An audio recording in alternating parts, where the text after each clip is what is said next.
this RFP, Rick, it's perfect for my company.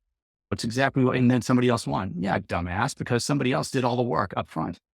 We've answered some questions today that you've been leaving from the YouTube videos and other social media platforms. So let's do it. Now, this one's more of a statement, not a question. When you go over contracts, is a relationship game. It's all who you know. Remember, the people who award these contracts to companies are not robots. That's true.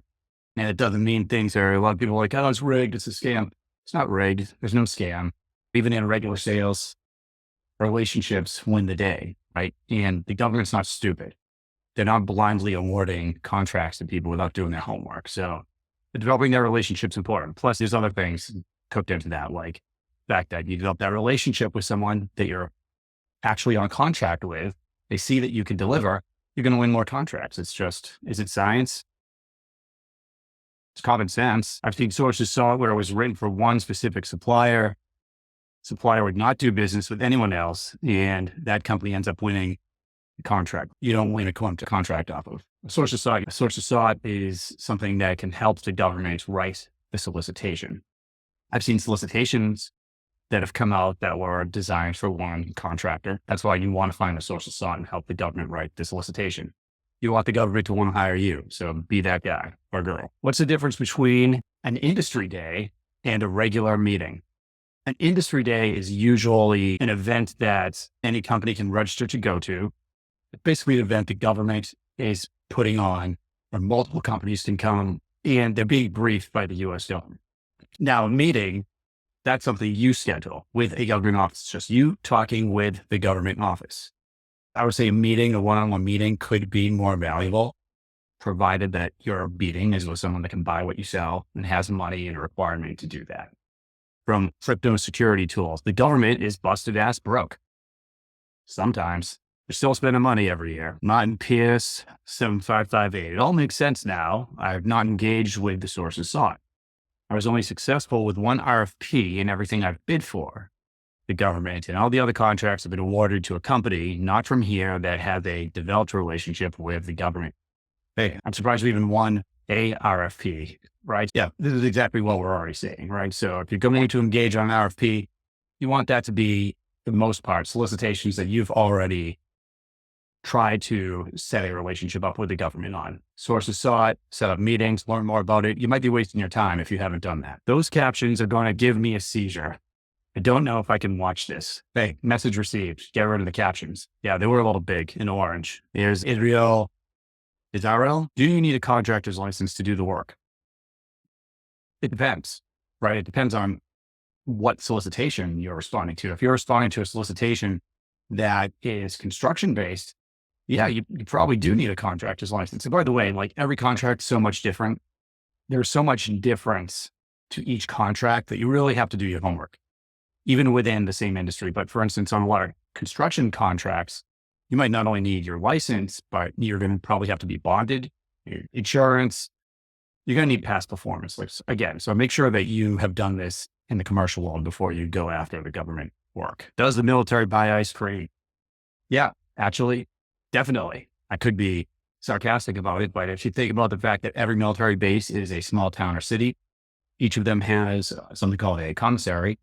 Most of them have something called a commissary, which is basically a supermarket. So yeah, they buy ice cream. And they also have, some of them have food courts with ice cream distributors there.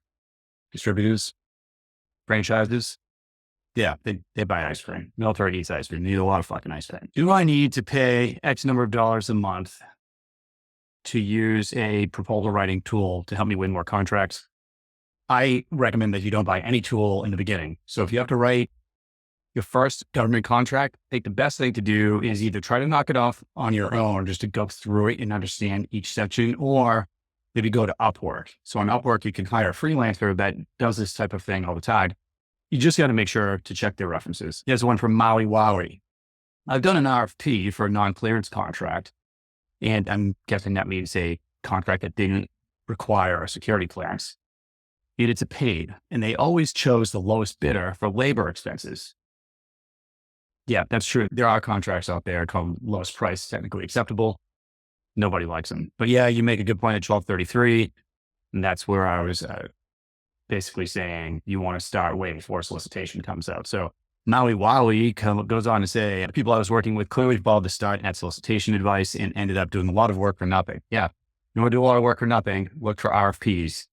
Hey, it's perfect. This RFP, Rick, it's perfect for my company. It's exactly what, and then somebody else won. Yeah, dumbass, because somebody else did all the work up front. There's no conspiracy.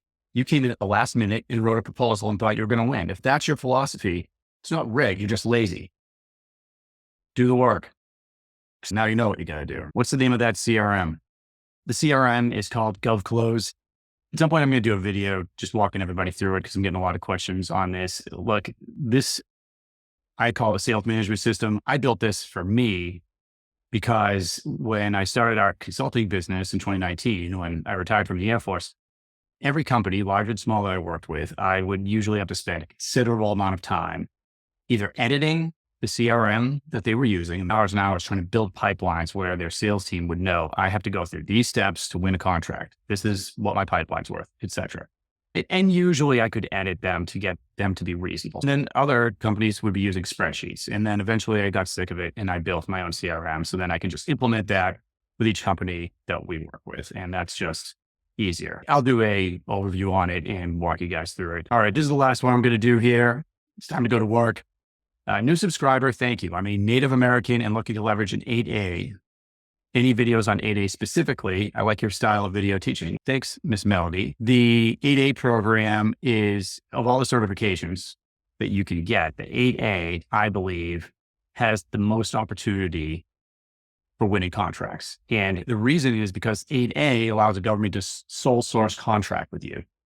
So it's incredibly difficult for the most part for the government to put a contract out there, sole source, non-competed to a company. They either have to have something that nobody else has, which is very rare today, or this doesn't get talked about too much. If it's so cost prohibitive to the government to go with a new company, let's say that there's a program that the government's been on contract with a company for 10 years and they've spent, $100, $200 million building up a software tool or something specific for military use, and they go to recompete it. They don't have to build it if they go with the same company, right? But if they go with a new company, they probably have to spend $100 million for that company to build it or something outrageous, right? So you also have to think about taxpayer dollars, right? So if it makes sense to go with the same company because it's going to be cheaper, they could make that case as well. But with 8A, your disadvantaged business program, which you only have for a limited number of years, you graduate from, that's a great way to win sole source contracts with the government.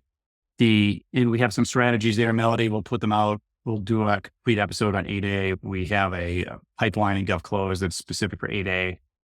I will just tell anyone that's 8A out there, the danger of 8A is you can be very successful while you're 8A. But a lot of companies that don't prepare the right way, when they graduate, all of those contracts start going away because they haven't leveraged the 8A to turn those into more sustainable contracts over the years. There's a way to do that too. And we'll cover that in the next episode. Hey, guys, hopefully this has been helpful to you. We'll answer some more questions coming up. If you want us to do an episode like Melody wanted the 8A, just leave a comment and we'll put those in our pool. And that's how we build a lot of these episodes. So take care. Have a great week.